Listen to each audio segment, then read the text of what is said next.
How to get a bank statement on Capitec app. What is up everyone? In this tutorial, I'm going to show you guys how to easily get a online bank statement on the Capitec app. But before we get started, don't forget to hit the like button down below and subscribe to the channel.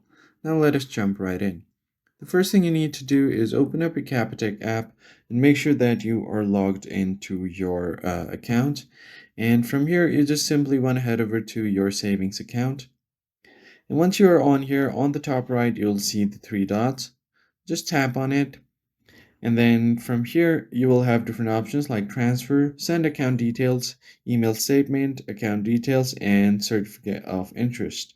You just want to click on email statement because you just want to get the email from your bank statement. So just click on it.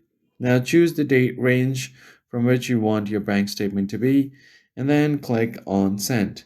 And after you have done that, after a few hours or even a few minutes, you should be able to get your bank statement on your email. So that's pretty much it. If you found the tutorial helpful, hit the like button below and subscribe, and I'll see you guys on the next one.